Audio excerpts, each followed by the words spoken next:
Hello दोस्तों, welcome back to my channel. तो दोस्तों कैसे हैं आप लोग। उम्मीद करता हूं दोस्तों आप सभी ठीक होंगे। तो दोस्तों हम लोग पढ़ रहे हैं क्लास 10 इतिहास में बहुत ही ज़्यादा इम्पोर्टेंट चैप्टर यूरोप में राष्ट्रवाद का उदय। और आज हम पढ़ेंगे इटली का एकीकरण। पिछले वीडियो में हम पढ़ चुके हैं, पिछले लेक्चर में हम देख चुके हैं जर्मनी का ठीक है एकीकरण कैसे हुआ था, उसका निर्माण कैसे हुआ था। ठीक है, लेकिन आज हम पढ़ेंगे इटली का एकीकरण कैसे हुआ था। ठीक है, तो गाइज इसमें क्वेश्चन कैसे पूछेगा आपके बोर्ड एग्जाम में वो पहले देख लो। ठीक है, तो दोस्तों आपके एग्जाम में कैसे क्वेश्चन रहेगा आप देखिए पहले। ठीक है, इटली का एकीकरण में मैज़िनी, गैरिबाल्डी एवं कैवूर का योगदान बताइए। ठीक है, या इस प्रकार रहेगा, इटली के एकीकरण के विभिन्न चरणों की व्याख्या कीजिए। यह रह सकता है इटली के एकीकरण का इतिहास लिखिए। ये तीनों क्वेश्चन का जो जवाब होगा एक होगा, अभी मैं बताऊंगा आपको। ठीक है, तो पहले आप देख लीजिए, इस क्वेश्चन को लिख लीजिए। ठीक है, इस प्रकार से क्वेश्चन आपका एग्जाम में रहेगा। अब चलिए हम इसका जवाब ढूंढते हैं। ठीक है, तो दोस्तों जवाब जानने से पहले हम क्या करेंगे, दो मैप देख लेते हैं। इस मैप से आपका जो कॉन्सेप्ट होगा वो क्लियर हो जाएगा। ठीक है, ये हम लोग की इटली है, ये भी हम लोग की इटली है। फ़र्क क्या है देखो, यहाँ पर अलग अलग राज्य में बटा हुआ है। ठीक है, इटली, और हर राज्य में क्या है अलग अलग यहाँ पर राजा बैठा हुआ है, शासन कर रहा है। ठीक है, और यहाँ पर एक कलर है। ठीक है, जिसमें कोई एक राजा होगा। एक्चुअल में ये क्या है, इटली फर्स्ट में देखेंगे तो एकीकरण के पहले का ये मानचित्र है। ठीक है, और यहाँ पर ये जो सेकंड दिखाया गया है एकीकरण के बाद का मानचित्र है। ठीक है, तो यहाँ पर देखो एकीकरण क्या होता है, ये जो राजा लोग बैठे हुए थे, ठीक है, यहाँ पर अलग अलग राजा, उनको हराना, ठीक है, उनको हरा के एक इटली बनाना, ठीक है, कहलाता है एकीकरण। ठीक है, यानी यहाँ पर सिर्फ अलग अलग राजाओं को हटा के एक राजा बना देना कहलाता है एकीकरण। ठीक है, और ये बहुत लंबा प्रोसेस होता है, इसके लिए बहुत संघर्ष करना पड़ता है। ठीक है, बहुत क्रांति करना पड़ता है, बहुत युद्ध करना पड़ता है, तब जाके इटली का एकीकरण होगा। ठीक है, तो ये बहुत लंबा प्रोसेस है, तो इसी प्रोसेस को हम क्या करना है, लिखना है जवाब में। ठीक है, चलिए ढूंढते हैं। तो गाइज ये रहा आपका जवाब, और ये हम बेसिक पॉइंट आपको दिए हैं एग्जाम पॉइंट ऑफ व्यू से, और इन पॉइंट्स को आप लिखोगे एग्जाम में तो आपको पूरा फुल मार्क्स आएगा गाइस। ठीक है, पॉइंट लिखते हैं। जर्मनी की तरह इटली में एकीकरण का इतिहास काफ़ी लंबा रहा है। ठीक है, जिस प्रकार से जर्मनी में हम देखे थे, ठीक है, हम लोग पढ़े थे, उसका जो एकीकरण हुआ था काफ़ी लंबा रहा था, इसी प्रकार इटली में भी एकीकरण का जो इतिहास है काफ़ी लंबा है। इटली एकीकरण के पहले कई अलग अलग राज्यों में, स्वतंत्र राज्यों में बटा हुआ था। अभी हम दिखाए थे। ठीक है, 19वीं शताब्दी के मध्य में इटली लगभग 7 राज्यों में, याद कीजिएगा 7 राज्यों में बटा हुआ था, जिनमें से केवल एक सार्डिनिया पिडमोंट पर एक इतालवी राजघराने का शासन था।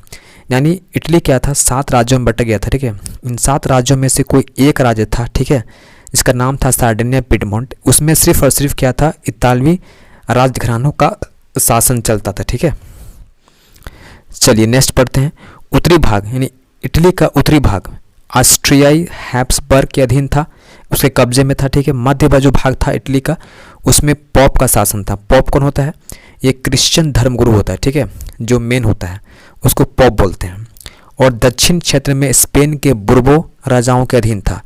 यानी जो इटली था, ठीक है, 3 अलग अलग ताकत में बटा हुआ था। ठीक है, उत्तरी भाग में हैब्सबर्ग ताकत था, ठीक है, मध्य में पॉप का ताकत था, और दक्षिण में बुर्बो यानी स्पेन के बुर्बो राजाओं का अधीन था। तो इनको खदेड़ना बहुत ज़रूरी था, तब जाके इटली क्या होता, इटली का एकीकरण हो सकता था। ठीक है, चलिए आगे पढ़ते हैं हम लोग। उस समय इटालियन भाषा भी क्षेत्रीय और स्थानीय रूप में थी। और सबसे गड़बड़ क्या था ना कि उस समय जो इटली का जो लैंग्वेज था इटालियन, ठीक है, वो ऑफिशियल लैंग्वेज नहीं था। ठीक है, वो क्षेत्रीय बन गया था, स्थानीय रूप में था। चलिए आगे पढ़ते हैं। 1830 में जूसेफ मैसनी, याद रखिएगा नाम, जूसेफ मैसनी ने इटली को एकत्रित यानी कि एकीकरण करने का प्रथम प्रयास किया। और इसके लिए उन्होंने क्या किया था, यंग इटली, आपका एक मार्क्स क्वेश्चन में आएगा, यंग इटली का निर्माण किसने किया था, तो याद रखिएगा जूसेफ मैसनी ने। ठीक है, एक गुप्त संगठन का निर्माण किया। तो यंग इटली क्या था, एक गुप्त संगठन था। ठीक है, जो सीक्रेट रूप से काम करता था। ठीक है, इसमें जो भी बात होती थी अंडरग्राउंड रहता था। ठीक है, वो बाहर नहीं पहुंच पाता था। चलिए नेक्स्ट पॉइंट पढ़ते हैं। 1831 और 1848 के बीच में बहुत सारा क्रांति होता है, युद्ध होता है। लेकिन फिर भी इटली को एकीकरण नहीं किया जा सका, ठीक है। बाद में क्या हुआ, इटली के एकीकरण की जिम्मेदारी सार्डिनिया पिडमोंट के जो शासक था विक्टर इमैनुअल द्वितीय को दिया गया, ठीक है। बहुत इंपॉर्टेंट है, याद रखिएगा। इटली के एकीकरण की जिम्मेदारी अब किसके हाथों में चला गया, सार्डिनिया पिडमोंट के जो शासक था विक्टर इमैनुअल, उसको दिया गया, ठीक है। चलिए नेक्स्ट पॉइंट पढ़ते हैं। विक्टर इमैनुअल द्वितीय का जो मंत्री था, याद रखिएगा नाम, कावूर, ठीक है, जिसने इटली के प्रदेशों को एकत्रित करने वाले आंदोलन का नेतृत्व किया, जो ना तो एक क्रांतिकारी था और ना ही जनतंत्र में यकीन रखता था।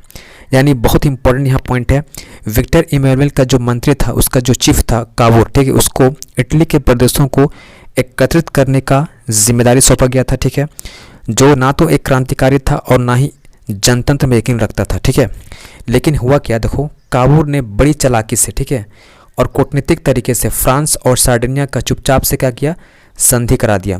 इससे फ़ायदा क्या हुआ कि सार्डिनिया जो पिडमोंट था, ठीक है, उसको 1859 में वहाँ पर जो ऑस्ट्रियाई ताकत था उसको खदेड़ने में कामयाब हो गया, ठीक है। तो कावूर का बुद्धिमानी चलते क्या हुआ ना कि फ्रांस और सार्डिनिया आपस में संधि कर लिया, ठीक है, और उससे क्या हुआ कि सार्डिनिया पिडमोंट 1859 में जो ऑस्ट्रियाई ताकत था वहाँ पर, ठीक है, इटली में, उसको खदेड़ने में कामयाब हो गया, ठीक है। चलिए नेक्स्ट पॉइंट पढ़ते हैं, बहुत इंपॉर्टेंट पॉइंट है, लास्ट पॉइंट है। नियमित सैनिकों के अलावा जूसेप गैरिबाल्डी, याद रखिएगा नाम, जूसेप गैरिबाल्डी के नेतृत्व में भारी संख्या में सशस्त्र स्वयंसेवकों ने इस युद्ध में भाग लिया था और 1860 ईस्वी में, ठीक है, दक्षिण इटली और 2 सिसिलियों के राज्य में प्रवेश कर जाते हैं। और वहाँ पर क्या था, स्पेन शासक का ताकत था, ठीक है, जिसको हटा पाना मुश्किल था। लेकिन वहाँ के जो किसान लोग था, स्थानीय किसान लोग था ना, उसका समर्थन पाने में सफल रहा। कौन, विक्टर इमैनुअल द्वितीय, ठीक है, उनको समर्थन मिल गया, इसको मिल गया समर्थन जो किसी के हाथ में था, ठीक है। अब उसके बाद वहाँ पर जो ताकत था स्पेनी शासक का, उसको खदेड़ने में कामयाब हो गया और 1861 ईस्वी में क्या हुआ, विक्टर इमैनुअल को एकीकृत इटली का राजा बना दिया गया। तो इस प्रकार से इटली का निर्माण हो गया, इटली का एकीकरण हो गया, ठीक है गाइज। तो इस प्रकार से आपको आंसर देना है, तब गाइज आपको पूरा फुल मार्क्स मिलेगा। उम्मीद करता हूँ आपको ये जवाब पसंद आया होगा। अगर आपका जवाब पसंद आया है तो लाइक कर सकते हैं, शेयर कर सकते हैं, अपने दोस्तों के बीच में आप उसको शेयर कीजिए, ठीक है। और हो सके तो अगर आप लाइक करते हो तो गाइज चैनल को सब्सक्राइब कर दीजिए।